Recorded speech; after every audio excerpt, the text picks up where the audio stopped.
everyone, and you're very welcome to the Business and Finance 2021 CMO 100 Index Launch event in association with our partner, Extreme Push. Extreme Push is a world-leading customer engagement, personalization and data platform, and we are delighted to partner with such a progressive company within the digital space. Thank you for joining me here today to celebrate the achievements of the Irish marketing industry over what has been one of the most difficult years in recent times. But with challenge comes immense opportunity, and the marketing professionals of Ireland have certainly risen to the challenge. Business and Finance support these inspirational leaders through the CMO 100 Index, and congratulations to all of you honoured here today. Our broadcast features some really interesting content that I'm sure you're all going to thoroughly enjoy. We have a keynote on digital acceleration from Tommy Kearns, followed by a roundtable discussion, Technology has changed our minds, now it's time for brands to catch up, and a very special closing speech from Mark Shafer, international social media marketing guru. And now, to kick off today's event, I'll hand you over to Tommy. Hi everybody, my name is Tommy Kearns and I'm the CEO and co-founder of Extreme Push. And we're delighted and extremely proud to be associated with the CMO 100 Index for 2021. When the opportunity arose to get involved with this great event, we jumped right in without any hesitation. And my sincere congratulations to each and every one of you listed in this year's edition. It's a deserved recognition of your ambition and your accomplishments in what has been definitely one of the most challenging years any of us can recall. When we think about digital change, I'm sure we would all agree that the speed of change in digital marketing has been unprecedented, especially in the last 12 to 14 months, with more focus than ever on e-commerce and managing online customer relationships. In fact, globally in 2020 saw an online increase of sales some 30 to 50% over 2019, and that's probably a very conservative estimate, being honest. Of course, we're all looking forward to getting back into the bricks and mortar stores, and it's great to see in an Irish context that those stores are back up and running. But all of us know that this is part of a much larger trend that's been growing over the last decade.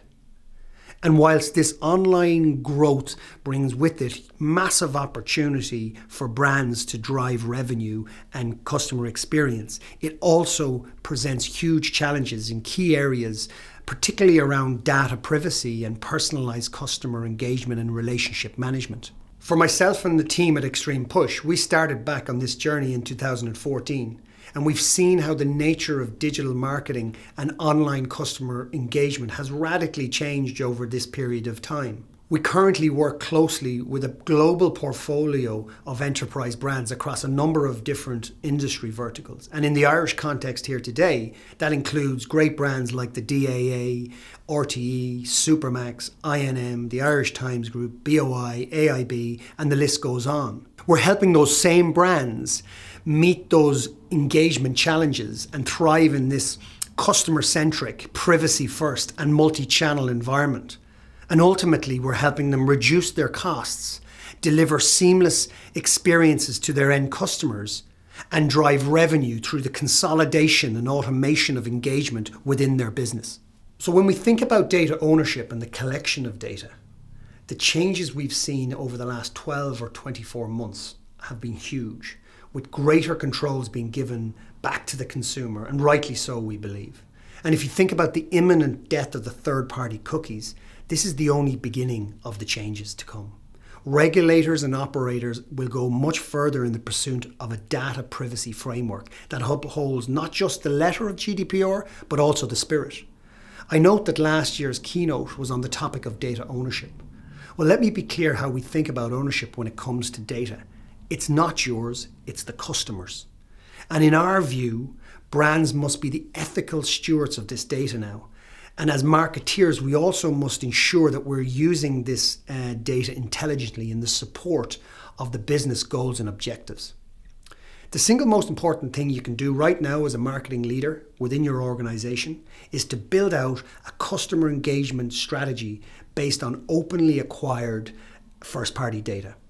This is the key to delivering personalized, relevant, and rewarding experiences for your customers across all your digital properties, and will offer a significant ROI for you over the coming months and years to come. But it's not just about collecting data for data's sake. It's what you do with it that counts. Having data sitting in a warehouse, in a data warehouse or a data lake serves no purpose and serves no one. It certainly doesn't serve the marketeers. Instead, it makes them beholden to the IT side of the business. Our view is that a high-performing marketing team must have greater control and freedom to execute within the business. They must be agile and able to move at pace, building deeper audiences and segments and delivering relevant campaigns based on this data across all their digital properties. When we think about the modern-day customer and how they interact with their favorite brands, they do it in so many ways and on so many different devices.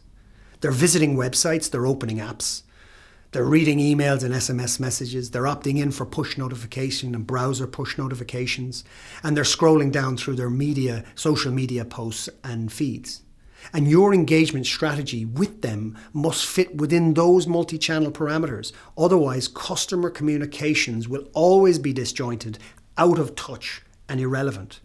So we cannot afford to let these channels become siloed from one another. They must be consolidated and managed as part of a cohesive engagement strategy. Unifying your engagement channels will allow you to deliver a consistent experience across all of them and ensure that your relationship with your customer and each customer is always progressing in a positive fashion. Our mission at Extreme Push has been to develop a single, unified and seamless platform that allows a marketing team to execute privacy-first, permission-led and multi-channel campaigns at scale that make a genuine impact and drive the right business outcomes, both experience and revenue, and driving the costs down for the brands we work with and their end customers. That's what we're helping marketing leaders achieve today. In real terms, what does that mean? It's making sure that the data you hold is being used to nurture visitors and convert them into buyers with real and right-time messages. It's automating welcome campaigns to make sure that the first-time buyers get off to a positive relationship and come back for a second and third time. It's building an intelligent win-back strategy to recover abandoned carts and re-engage customers that have churned or are likely to churn.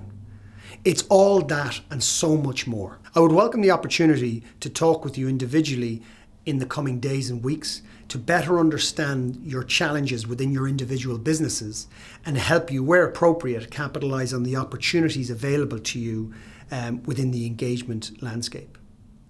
Lastly, my sincere congratulations to you all on making the CMO 100 Index. Enjoy the panel discussion and be sure to celebrate your achievements this evening with your friends and colleagues. Thank you so much for your time and thanks for listening. Thank you, Tommy. And now it's time for our panel discussion moderated by Rob Price, CRO of Extreme Push. Welcome everyone to today's Business and Finance webinar in association with the 2021 CMO 100 Index. Our focus today will be on the digital acceleration we've all seen in recent months and the increasing impact of technology on business. I'm your host, Rob Price, Chief Revenue Officer of Extreme Push, a global customer engagement, personalization and data platform headquartered here in Dublin. Joining me on the panel, I'm delighted to welcome Michelle Spillane, Marketing and Brand Director at Paddy Power, Mark Brennan, Head of Marketing at AIB, and Paul Dervin, Chief Marketing Officer at the National Lottery. We are very fortunate to have such a strong panel who between them have been responsible for some of the most iconic and impactful campaigns. Over the next 30 minutes, they'll be giving us their insights into the marketing function, how it has changed and adapted over the past 15 months, and what the future looks like. While we will cover many interesting topics, a big focus will be on the tech trends driving digital acceleration within businesses and the impact on the marketing function.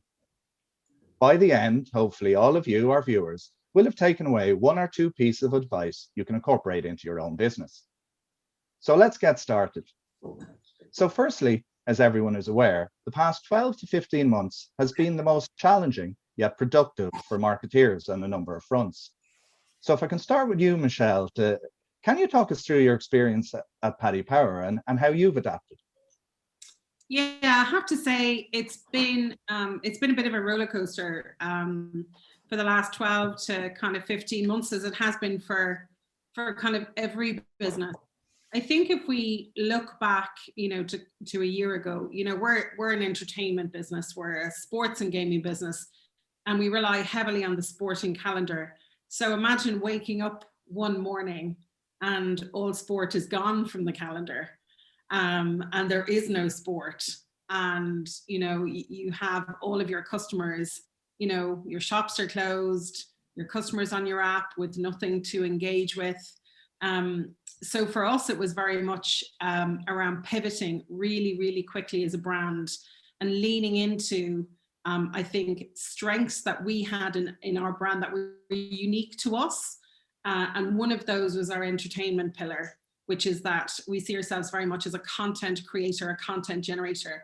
So something we very quickly pivoted into when sport went dark overnight was creating huge amounts of content for our channels, for our own, for our app, for our social media channels, for our blogs, and keeping our customers engaged. I think one of the big insights that we saw was that whilst television viewing was, growing significantly during that time because everybody was locked down, people were looking and were still looking for an escape from, I think, the ubiquity of COVID news, wall-to-wall COVID news. So they still wanted to be entertained. So we upped our production on content something like 700% during the first 4 weeks of lockdown. And then we started to create our own sporting events. Can you imagine?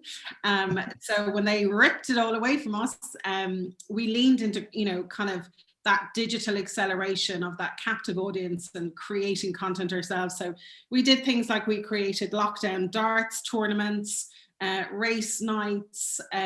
We put on our own Paddy Power golf shootout, which, had some of the biggest golf players playing in that. And we broadcast that ourselves, actually live through Sky and live through Twitter. And what that did for us was keeping our customers engaged, even though there was no betting going on and there was no markets for them to bet on, but keeping them engaged with us as a brand and with our channels meant that, versus competition in the market, when sport opened up again, our speed to ramp was zero. We were there. We had won the attention of customers that previously we hadn't been able to reach. And so after the roughly about 6 week period of leveraging all, our digital footprint and that digital engagement that we built with our customers and increasing that and growing new audiences through that period, I think finding the silver lining, finding the opportunity and the challenge, we were super well placed to come back out, and we grew, which was brilliant for us. So I think we probably did three things. We entertained, we had a big migration of customers because we had to shut down all our shops. And that kind of lots of businesses during that time, lots of retail businesses had it, whereby that burning platform of solving for omni-channel and, how you do that and how you migrate retail stalwarts who do not want to shop with you online. We finally managed to really get under the skin of that. So again, finding the opportunity and the challenge, we streamlined our onboarding process and our new customer sign up processes for customers. And we've kept those customers, which is great. And we adapted, so we had to adapt our media mix, as you would imagine. And we found that kind of traditional go-to places for us like press and out of home, which were a very big part of our media mix, were no longer serving us and not right. So we leaned heavily into digital, massively upscaled our digital investment. And that's a point we'll touch on in a bit about the multi-channel, which is good because it's exceptional, really interesting to hear about the adaptation, because I'll come back to it about the people and how your team and the others experience that. We'll touch on that later. But if I could throw it over to you, Mark, in AIB, and again, there's been huge positive work and output in the last 12 to 15 months. How have you found it or experienced it from your side? Yeah, I mean, a very similar kind of it takes to Michelle there. I mean, I think, first of all, it feels like 3 years in 1 year, when you start to actually think about, what you've done. And generally, a bank of our size and scale would be relatively kind of slow moving. But, when the pandemic originally hit, I mean, there was kind of a huge and very rapid response required across a number of different areas. Like payment breaks had to be created, on systems and executed across all of our customer channels, personal mortgages, SMEs, and they were really, really critical as part of the national response. We had a whole cohort of vulnerable customers, those who over 70 who were cocooning, who all of a sudden would have had much more generally traditional banking habits, unable to do that. So we had to work with loads of various partners to try to ensure that they had access to their money and they could keep, going and paying for stuff. That was really, really critical. And I think the other piece is we then saw, a massive increase in digital adoption. We talk about internally as kind of 10 years worth of digital adoption in a year. And that's fascinating. What's also really fascinating from my perspective is how it's impacted Ireland and our customer base very distinctly. There are pockets of our customer base who were able to save an incredible amount of money last year. They became mortgage ready because of COVID last year. And then there's the polar opposite end. And, they still wanted mortgages. They still wanted to be able to buy houses. And on the opposite end, you had a large cohort of customers who faced huge uncertainty with their roles and earnings and jobs. And it was a very fine balancing act actually to make sure that you were still delivering across all your customer segments. And then at an industry level, we saw a huge amount of change. I think from an organization perspective, we saw a huge amount of change as well. Like we managed, to launch our new 3-year strategy. And then just from a team perspective, and I know we'll talk about team, but again, a huge amount of work spent last year working with the team right across the patch, from kind of just health, wellness, trying to maintain connectedness all the way through to tools, because we had very few tools actually when we were all sent home on the 12th of March, in terms of, we had enough to do our job, but not necessarily fully collaborate and excel. So, it feels like, it is kind of strange sometimes when you talk about it, like it's just over a year, it's a year and a bit, but it feels like a much, much longer time, I think. Yeah, no, it's funny you say that, something that resonates 3 years in one. It's amazing when you talk to people how it's being condensed or accelerated. And like yourself on that, the 12th of March, when we're leaving the office thinking we'll be back in 2-4 weeks. Little did we know ahead what was ahead of us. And again, I will come back to the people, because I find that fascinating across the different industries. And Paul, if I could put the same question towards you and your experiences over the last 12 to 15 months, how have you found it in your team in the National Lottery? Yeah, it's interesting. And funny enough, on the 12th of March last year, I was doing a focus group thing, a physical one. It was the last time I was physically doing any kind of focus groups. But I've only been in the lottery 15 months, so it's hard to do a previous life. A lot of the things that Michelle and Mark mentioned, it's similar. The lottery relies very heavily on a retail network, so that was a big shock to the system. And in many ways, actually, Paddy Power and AIB are kind of role models for how they get things done. And I think they're very advanced in a lot of the smooth operations. Like, I know you guys said that you made a lot of changes, but I think you guys are pretty good anyway. I've been an AIB customer for a long time, and it's a pretty smooth process. And I'm a huge fan of the Paddy Power brand. Like, there's probably no better brand in the world. But of course, you love Extreme Push as well, Paul, while you're talking about everyone on the call. Yeah, I would say for us, the two things that I think were useful for us, at least that we tried to do, is we leaned into some behaviors that we'd set up when we started for how we work. And two of them that are probably useful in this situation is, one of our behaviors is hard on the work, easy on each other. And so the benchmark for what we do has to be very, very high, and we expect to be very high, and we push ourselves, as all ambitious teams do. But the second part of that sentence is easy on each other, because it actually, at least personally, I think it's much more difficult to continue to do good work when a lot of it is on video. Like, the chances of misunderstandings are heightened. It's really hard it's so much easier in person to figure things out, especially in a lot of stuff that we all do. which is in the nuances of communications and marketing and all that kind of stuff. So I think that was an important part for us. And the other behavior that's kind of relevant, I think, is I focus on the evidence. So there's a bit of a fog when you're in the middle of a pandemic that no one's ever experienced before. And there's a lot of questions raised from all directions about, are we seeing permanent changes in customer behavior? Are we losing customers? Are we gaining customers? What the hell's going on? And I think part of that is to not get overwhelmed, but also not to rush to conclusions, to keep looking for evidence to say, you know what, this is happening because of X, or often because of X and Y. And then trying to say, right, is the evidence that this is going to stay? Because I think some changes will be permanent, but then some of them may not. And so we find that as a kind of top behavior for us is to keep going back and saying, where's the evidence that this is true? And I think that's important when it's kind of foggy. So that would kind of be my sense of that. Brilliant. I love it. And again, that's one I'm going to use definitely. Hard on work, easy on each other.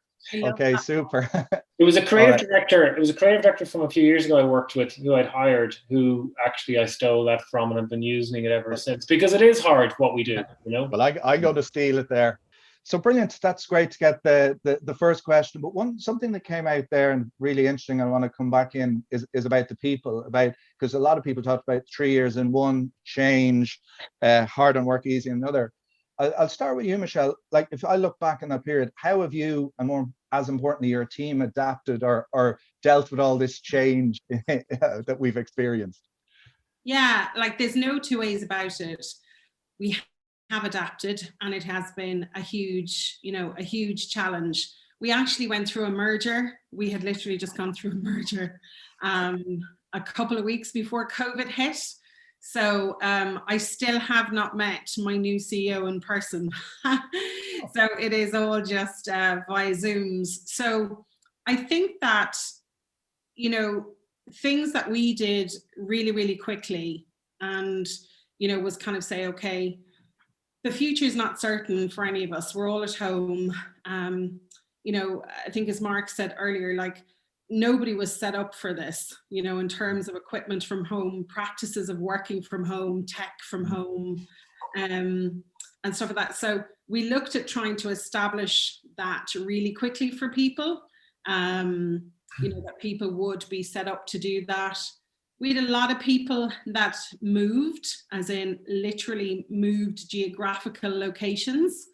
So we had people that we're a business that we're located in London, Dublin, Porto, Cluj, kind of all around the place. So we had people that literally moved to different countries, different locations. Even in Ireland, people who left Dublin that had been in house shares and things like that, I went home to live with family. So there was a period of time where lots of people were moving around and settling themselves for a while. And we facilitated that, as a company as well, for people to kind of allow them to do that and to be where they felt they needed to be, to feel safe and feel looked after and to have peace of mind. And I think that was top of mind for us as an organization was, are people okay? Have they got the right supports around them? Different kind of parts of the business. We have some very young teams, so conscious of people living in house shares and flat shares and, things. So there's so much that's new for everyone. I think it's interesting on the CEO piece. We've opened an office in New York and I still haven't met the VP of sales yet in person. So it's an interesting time, but it's great to hear all the impact of what's been done. If I look at it, Mark, from your side of it, how have you experienced it from the people and the team size? Yeah, I mean, I think, personally, definitely, it's been the most challenging year from a leadership perspective because, and I saw this early on. I saw a quote on Twitter. I actually wrote it down on a post-it on my desk. We were all in the same storm, but we weren't in the same boats. And I think that was a really important piece to remember, that like you had young people in house shares, really not set up, fighting for the kitchen table. You had, older single people, isolated, in a flat on their own. You had people, a young family, young kids who are all of a sudden at home, people with moody teenagers at home, and everything in between. And I think just catching myself to remind myself that not everybody is, set up as how I'm set up, or dealing with things how I'm dealing with, and also very conscious, a bit like the airplane thing, of my own energy levels. And actually, we focused very much on, working on the team, working on our culture, and investing in that. And it's very hard when you think about it, and Paul mentioned it earlier on, when you're in the office, you can see people and you can read people, and a lot of how people communicate is through body language, and you just don't see it. Like, one of my colleagues was heavily pregnant, and I asked her when she was going out on maternity leave, and it was the next day, because in the world of Zoom, I didn't see below her neck,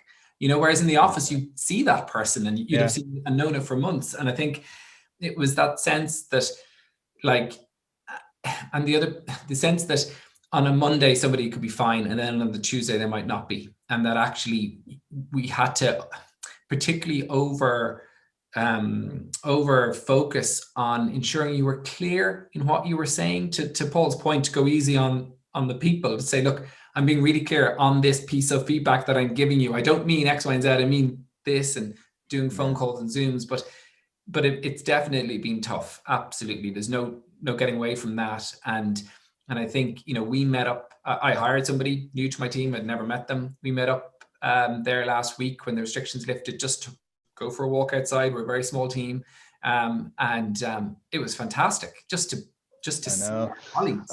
I know. Who used to think coffee outdoors? A couple of them met up for Darkness into Light, and again, it's just that craving for that connection. It is absolutely there. But yeah, it's been an absolute challenge, and there've been peaks and troughs to it. Isn't it amazing to think that 15 months ago we would have thought of a walk out in the park, or that would bring such joy to the team and ourselves. And Paul, I know you were new to the lottery at the start of this, but how's it been from people front on your side winning? Yeah, it's mixed. It's mixed. It's like the guys. We had a lot. Like, we were going through a lot of change anyways, and we were repositioning the brand. We were doing a lot of stuff, so we were trying to build a lot of things in the middle of this, like literally in the middle of it. But it was good and bad. I was used to working in a very globally dispersed business in the last 10 years. So I was delighted when the lottery, because everybody's in the same building, and then 2 months later, you're all kicked out. So I missed that, and for the same kind of reasons that Mark mentioned. I think that actually our team are small, which helps. And the morale is very good at the moment. And I think it's a combination of things. Like, there are some good stuff. Like, I've got two small kids, as you know, and during last summer, the weather was much better last summer, but like the being able to go for a walk with them at like 5:30 in the evening is quite hard to do when you're in traffic and commuting and stuff. So some stuff was good. Some people moved away from Dublin back home and stopped paying rent. So, you know what I mean? There's things like that as well. But I tell you, the other good thing though is we care an awful lot about benchmarking ourselves against the best in the world, and we have a kind of an approach which is bringing in experts, and I know Michelle and Mark do too, but bringing experts from around the world to upskill the team, and that was a lot cheaper to do because we had like people like Paul Feldwick or Doug Cameron, these global people who you'd pay decent money to get them over here and put them up, and then they could just do like a half-day session for a fraction of the cost. So we did an awful lot of that. So a lot of investing in the people, which I think for a lot less than it would have cost us in the traditional way, which get them over, put them up for a couple of days and things like that as well. So that was an advantage. Super. And again, it's brilliant to hear all just how people have adapted. So I'm going to change it back a bit as well into something we touched on earlier, and you mentioned, which is close to my heart, is around the consumer and multi-channel engagement. So we're all aware how people consume media, when they consume it, where they consume it, when they want to be taught to and not, has become really important. How has this impacted your sort of multi-channel engagement approach, Michelle, from your perspective?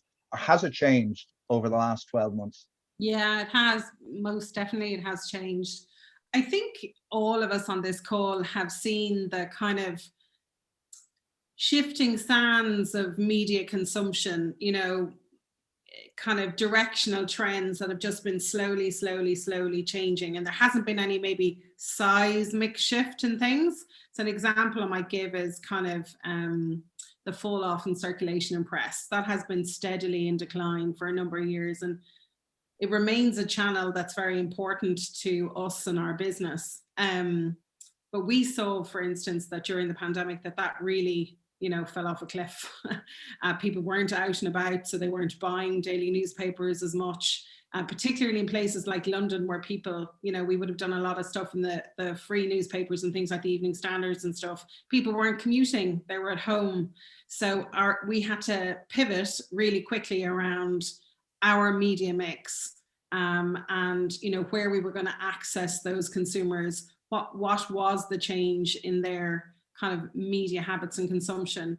And for us, we saw, for our audience and our business, the two things I think that worked particularly well over the last 14 months, and it's starting to change again, but was the resurgence of TV and live TV. That was really big for us. Consumption in you know, live sport and eyeballs on live sport was huge for us. And similarly for digital, and kind of owning that second screen live experience was massive for us. So we doubled down in that space, and we cut back on press, we cut back on out of home, and they're very important channels, you know, from, you know, a measurable, and we're going to talk about that, but from a measurable ROI point of view for us, but they're also very important from a brand engagement point of view for us. And so we did miss those channels, but, you know, kind of fish where the fish are, I guess. Yeah, I would say they were two big shifts. We doubled down on TV and digital. Perfect. Personally, I missed seeing some of those as well, Michelle. They're entertaining, so very good. Mark, if I could ask you the same question as well, how's it been from your perspective? Because you talked about a lot of change already. How did that approach your? Yeah, I mean, I think fundamentally, well, a lot of changes were, you know, forced on us. So, you know, cinemas closing, bang, gone. You know, it's just not even an option. I think then, you know, that's been a kind of a fascinating thing for us in terms of trying to identify pockets where there's a slight opportunity. So, you know, out of home in the suburbs, you know, versus out of home in the city. Like we would have previously, our strategy would have been, you know, take big long-term sites in high density city center locations. Now it's like, give me all the 6 streets I can get, and, you know, in the suburbs type stuff. And I think that's fascinating. I think the role radio in particular for us had a resurgence last summer with staycations. I think TV absolutely had a bumper year, but I guess for me, one of the watch outs is just the rise of Amazon, Disney Plus, in addition to Netflix. So, you know, absolutely Netflix had big reach, but all of a sudden Disney has come in the space of a year and just taken that really valuable family consumer. And then all of a sudden you think, you know, TV had a great year, and you know, Player had a great year, but longer term in that kind of opportunity to advertise, it's a challenge when you see the rise of how big streaming is now. But then there were plenty of upsides from a digital perspective. So, you know, and so I think from our perspective, there were, you know, slight tweaks. We would have been very heavily active in the digital space. We would have seen, you know, a big drop off in obviously out of home. But I think that's relatively temporary. I think particularly if you think in the more medium term, I think people will be craving experiences when they are allowed back out. And I think that will mean being out and about and doing stuff, going to the cinema, you know, going to festivals, all that kind of good stuff, going to sporting matches. And I think there will be opportunities in the future, but ultimately it goes back to the connectedness of it all. And I think that's the thing you can't get past now. And it is the fact that we need to, in our own media planning and buying, break down the silos of how we're thinking about things, because, you know, I think it's people are far too multi-screened now. You know, they're having, you know, they're having cross-channel platform experiences, and you have to be as connected as possible. Otherwise, you'll just show up and irritate them, and I know that myself from, buying something online on my laptop and then being hounded on my mobile from that shop for the next 3 weeks. And you're like, I've already bought from you. And, if that's happening, to me, that's happening to our customers. And I think that's something that we just need to get much, much better at from an advertising perspective. No, I think that's very good on that side. And Paul, if I could ask the same to you, how have you seen this manifest within the National Lottery?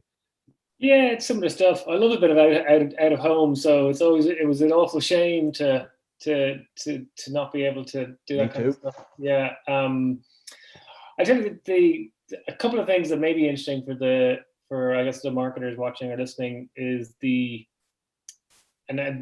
what's happened the last 12 months has kind of heightened it for me. But one is when we think about like extending reach into online video beyond TV. So I would have thought about it, online video as a thing, but to be honest with you, it's not a thing. In the same way, digital is not a thing.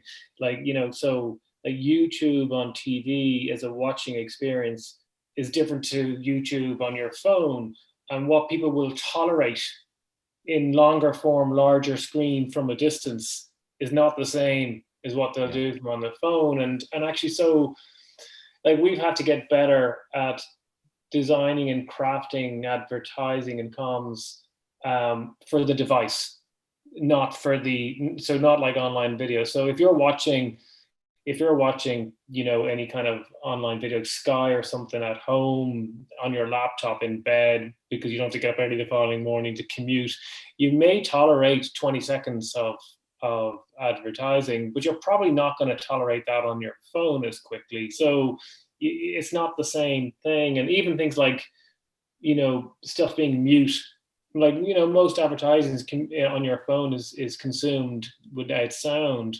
So, but you can get away with it, or you actually could use music and sound to your advantage for like longer format, larger screen. So it's not about online video or VOD. It's about, I guess, thinking about it from a device perspective, which sounds kind of obvious, but that's not how I used to plan stuff in the past. The other thing is this, and there are exceptions to the rule, and some of the stuff that, the likes of Michelle and Mark have will probably break exception. But for me, a lot of the time, I don't treat advertising on Facebook as video really anymore. I think about it as digital out of home, just in the sense of what we're asking people to commit their time to.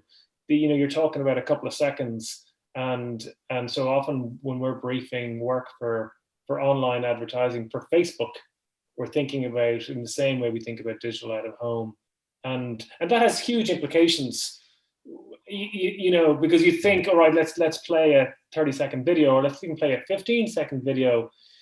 You got to be realistic about what you think people are willing to consume. And I say there are exceptions because there are certain types of material, and Paddy Power again being one of those, where people really do consume that stuff because it's so engaging and entertaining. But for the rest of us, it's hard work, and so I think it's important that we're realistic in what people will actually do versus what we want them to do, and maybe what they'll be willing to consume, if you like.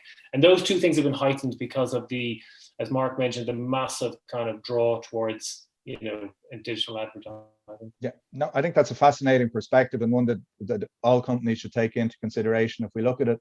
Part of what everyone has touched on is about sort of measurability and understanding it. So like some businesses, it's attention, others it's customer loyalty, return on investment, or that. But when you're looking at it, Michelle, how do you think about measurement of the marketing function or the output within Paddy Power? What does that mean for you in the wider business?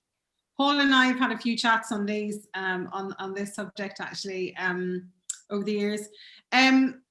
We measure everything, Rob.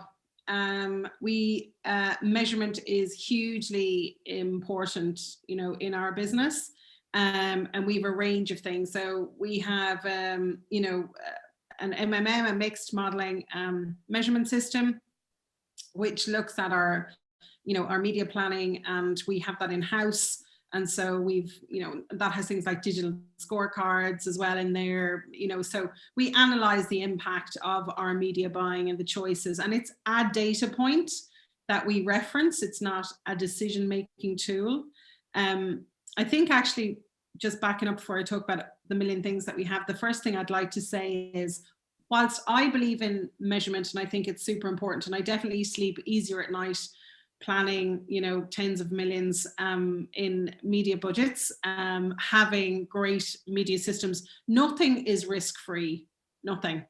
This is not a risk-free profession.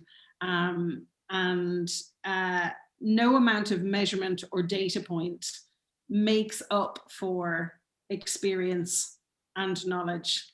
So an example I might give you is when we were planning, and I was very new to Paddy Power at the time, when we were planning for the 2018 World Cup, our mixed modeling system told us that we would reach the same audience on YouTube far cheaper than we would reach them with the gold package that we were going to buy with ITV.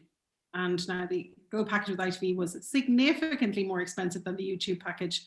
And for anyone from ITV or YouTube watching, this is not to say that one is better than the other, but it's just to make a point. We would reach the same audience, but what it doesn't take into account is impact, creative impact, the impact of how the audience is feeling in that moment watching a match. It doesn't take into account, that you are there at the point of consumption with your consumers. But yet one would probably keep your finance team very happy by saying, how can you justify spending 5 million more on a particular channel when you can reach that same audience? And so that's where experience and knowledge comes in. And that's why I say it's not risk-free. You have to be brave.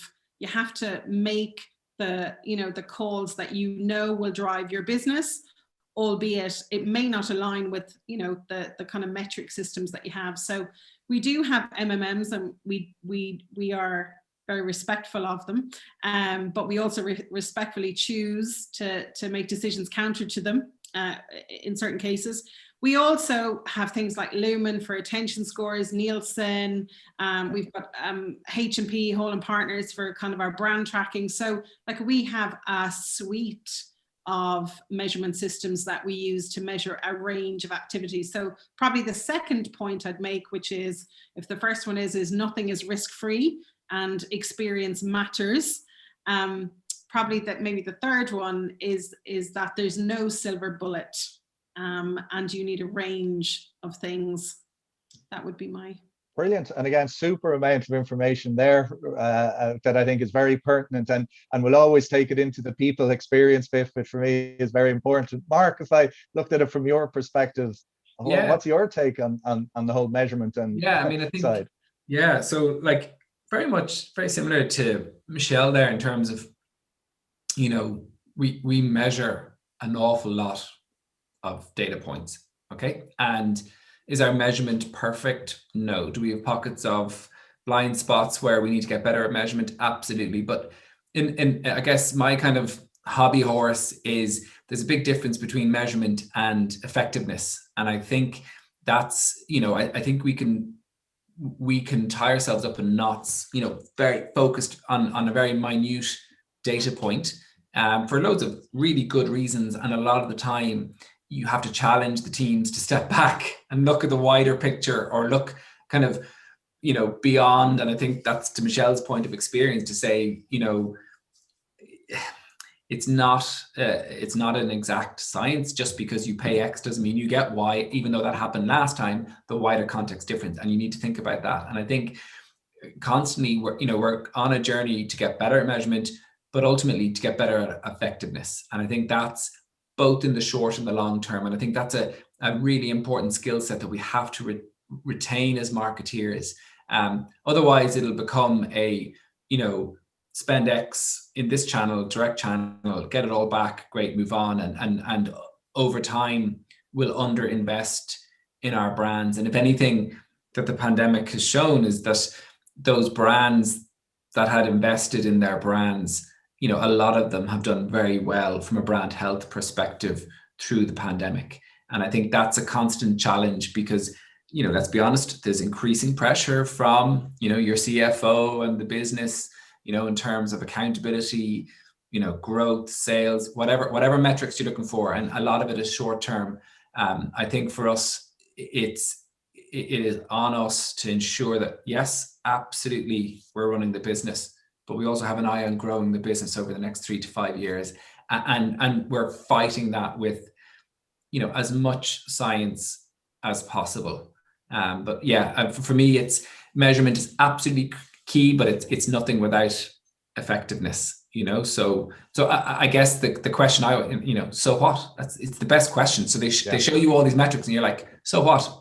Tell me what's the impact of that? And I think that's an eye-opening question to ask your team, because a lot of people might not have thought through the so what, and that's where you get interesting decisions about what to do. Yeah, no, fully agree. And Paul, this is a short podcast because I know you feel very strongly about measurability, and anyone who's read your recent book of Running with Foxes will understand. How can you summarize your perspective on measurement and what it means to you in general and the National Lottery? Yeah, it's a good pre-warning, Rob. Yeah, look, and myself, Michelle chatted about before in the past, and I agree actually with Mark and Michelle. I would say I'm particularly fascinated with effectiveness, and to the point is Mark's making is people confuse efficiency with effectiveness, and actually that's the same point Michelle was making earlier on as well. And there's a lot to be said for not just reach but quality reach. There's not all eyeballs are the same, not all impressions are the same, and so I think that's true. I would say when it comes to team stuff, that's kind of our mantra in our place is building a culture of effectiveness, and a lot of that is about critical thinking. To Mark's point, so what? And I guess when it comes to effectiveness, it's a basket of measures, so commercial measures, memory measures, activity measures, and having a basket of those to figure things out. The other thing I'd say is you need buy-in from the top. You can't have procurement making decisions for you. You need buy-in from the top. You need to my peers, my CEO need to believe that we're making good decisions based on experience and that the evidence will follow through. But it's funny, one of the things that was mentioned there is on reach, and quality reach. If we're doing direct response advertising, then there's obvious measures for that. There's clicks and there's funnel stuff and there's downloads and there's sales. But if we're trying to kind of build out the brand or build brand metrics, we don't measure the vanity metrics on online advertising at all. So I don't look at how many people clicked on an ad unless it's for direct response. And what we measure is, and Michelle mentioned Lumen, we measure attention. So passive attention, active attention. So how much attention in our ads are we getting? And benchmarking that against the best categories in the world, because there's strong evidence that attention and dwell time is linked to short-term sales and is linked to long-term growth. So really what we're interested in is how good is our advertising in commanding ideally active attention, but even passive attention is somewhat valuable. Like most attention on advertising on Facebook is passive attention, which really means that people don't even know that they've noticed it, which means in a survey, they will never tell you that they noticed it because they don't even know they did, but it can still drive short-term sales. And things like TV has got far more active attention, partly because the size of the screen, partly because it's just there. You're not trying to scroll past and things like that as well. So you can buy an awful lot of poor quality eyeballs, but you won't drive necessary sales or growth. And I guess both what Mark and Michelle are leading to that as well. And sometimes they're priced the same or look similar, but they're not the same. And so I think it's important that you don't worry so much about the vanity metrics and actually try and figure out whether they drive growth. And the other thing I'd say is this: I care a lot less about the micro measures than I do about the macro ones. So we look and see whether people are noticing, how many people saw our ads online advertising versus other things. We look at them, but what we really care about are we driving the larger term metrics, because they work as a like we don't like last click attribution, that kind of stuff is not that helpful for people. I think that's very valid of seeing the forest from the tree. So I'm about to get shot here about going over time. So the very last thing is the one thing in the next 6 to 12 months that each of you will focus on from a marketing perspective. One thing, if I look at it, Michelle, for you over the next 12 months, what will be the focus within Paddy Power as you put on your pure marketing hat on to address for you?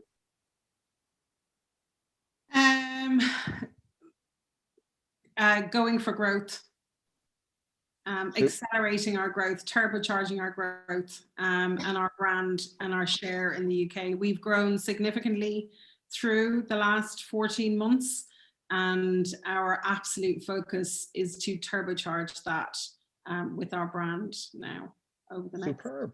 Fantastic. Mark, and over to you for what's the one thing for you? Obviously there's multiple, but the one main thing. No, I'd say experience. And I mean that from the perspective of, the total experience we're giving our customers, from what we say in our ads right the way through to how we're nurturing them through journeys. And I think that's really, really significantly important for us from a marketing perspective. Fantastic. And Paul, final word with you. Yeah, I actually the thing that we've lots of work to do in the lottery, so we're behind in some areas compared to the likes of Mark Michelle. The one area that we're going to spend a lot of time on is getting just closer to the customer. So a lot of ethnographic research and understanding the customer experience and the intrinsic motivations that go with that, and figuring out how to measure that in a way that feels more applicable. The quote I love is that a desk is a dangerous place from which to view the world. And I think we've been stuck at our desks an awful lot, in the last 12 to 15 months. And so finding ways to get closer to what's actually happening is important for us, and we've work to do that. No, Paul, I totally agree. And it's back to Mark's comment of the walk outdoors is now a major event for us all. So listen, that's all that we have time for on this business finance webinar. I really like to say I've learned a huge amount personally. I'd just like to take the time to thank all our panels. So Michelle, Mark, and Paul, thanks very much. And I hope you, the viewers, enjoy having watched this. Thank you very much. Thanks, Rob, for moderating. Really interesting panel discussion with some fascinating insights. And to close up today's event, one of my favourite marketeers of all time, a man whose newsletters make me feel smarter for just having read them. I'm a true fan, and I'm delighted to welcome special guest Mark Shafer, social media marketing legend. Hello to all of my friends in Ireland and my new friends. I so wish I could be with all of you in person. I love Ireland. I've been to 72 different countries of the world. And the country that I've spent the most time in outside of America is Ireland. I'm half Irish, have so many great memories and great friends there, and I can't wait to be back. But in the meantime, here we are, and I'm honored and really touched to be part of your event. I think it's no coincidence that two of the major themes during this presentation and this event are acceleration and personalization. And if you look at the trajectory of my career, these are the two topics that I've spent the most time researching and studying and writing about, and they're very, very close to me. That's really the core of my passion in business these days, is figuring out these ideas. So what I want to do today, I just have a short amount of time with you today. I wanted to talk about two high-level ideas, one about acceleration and one about personalization. So acceleration today, I think, is one of the greatest business challenges. And the obstacle to acceleration, in my mind, really isn't an idea. It's not really personnel. It's not even funding. What I think the greatest hurdle to acceleration is today is the density of competition. If you look at the world today, we are just overwhelmed with information and communication options. And I think the preoccupation, what we should be preoccupied with for every business, every entrepreneur, every marketer is this: how can we be heard? How can we be found? How can we be discovered? I really think it's that simple. And the world is getting more and more difficult every day. Let's just say, for example, a key initiative for you is to create a presence on LinkedIn. I think this would be especially important, especially for a B2B business. I read recently that the amount of information published on LinkedIn since the pandemic began last March has doubled in 12 months. So arguably, if your job is to stand out on LinkedIn, it's become twice as difficult in the last 12 months. And we see this in really every sort of content channel, whether it's you're publishing blogs or you're trying to create a presence on YouTube. The difficulties are enormous, and they're accelerating everywhere. So what I'd like you to think about is that if you agree with me that this is a major hurdle to acceleration, marketing and this plan to be seen, to be heard, should be baked in to every business plan at the beginning. Too often, it's an afterthought. And I want you to think about marketing in this new way. It's not about a splash. It's about creating momentum. It's not about creating initial awareness. It's about creating a tidal wave of momentum that will continue and build. And that's difficult to do. But that's what I write about in my new book, Cumulative Advantage. It's all about momentum. And I think that is a key idea for acceleration. It's not about the splash. It's about the momentum. We need to think about marketing in a new way. Now, let's talk about personalization. One of the biggest mistakes I think businesses make is they confuse personal with personalization. There's a big difference. In fact, in a way, personalization in some ways has become impersonal. When I see an email to me that says, "Dear Shafer Marketing Solutions," the name of my company, I don't even read it. Now, that company probably thinks they're embarking on a grand personalization journey, but the fact of the matter is, it comes across as incredibly impersonal and even perhaps tone deaf. And I think today that the most personal company, the most human company will win. And there's a big difference. So let me tell you a little story about what I mean by this and how you can really succeed in this world. 2 weeks ago, I had this amazing opportunity to teach a week-long marketing class to young entrepreneurs from all over the world. There were people there from Vietnam and Japan, Russia, from Portugal, from Spain, even from Iran. And a young man, about halfway through my class, said, "You know, Mr. Shafer, as I listen to you and your ideas about marketing today, I think it really boils down to this. Great marketing today means treating people, treating your customers like you would treat a friend." And I think there's a great amount of wisdom there. I think it's really a profound statement, and I think it's true. Let me give you an example of what I mean. We've had a couple of hard years here in America. We've been in the headlines a lot, not always for the best of reasons. And on top of everything, a few weeks ago, we had a record-breaking winter storm hit America. And even balmy states that are normally quite temperate, like Texas, got hit with record low temperatures and ice storms.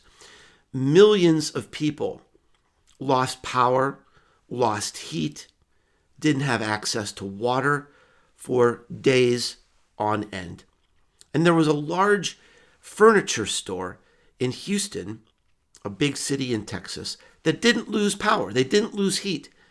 And they went out to their customers in every way they could, and they said, if you're cold, come warm yourself at our store. And they brought in food. And they set up a play area for children. And thousands of people came to the store to warm themselves. And more than 500 people a night slept on the mattresses in the furniture showroom. Now, you might be wondering, what in the world does this have to do with marketing? And my answer is everything. Because great marketing is about creating an emotional connection between what you do and your audience or your customers or your fans. And today, with so much suffering in the world, I think we have an opportunity to not just create an emotional connection, but to become legendary. It's about rolling up your sleeves and not just lending a hand, but being the hand. In essence, treating people like your friends. I think that's personal.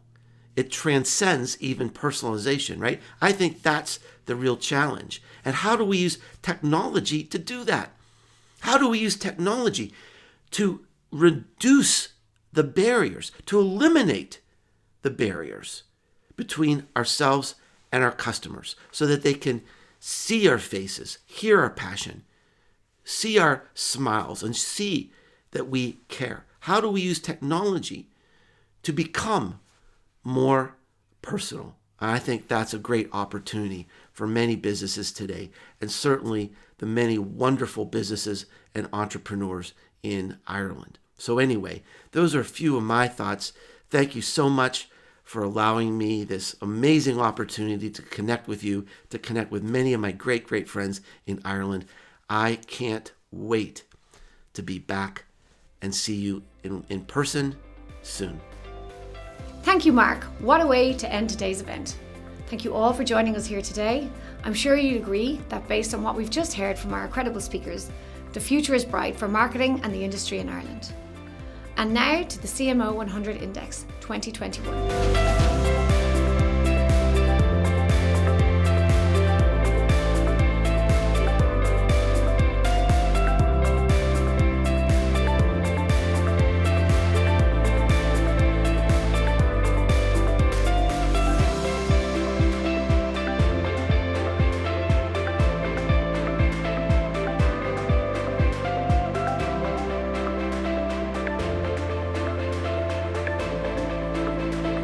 For more information on this and the honorees, please visit businessandfinance.com.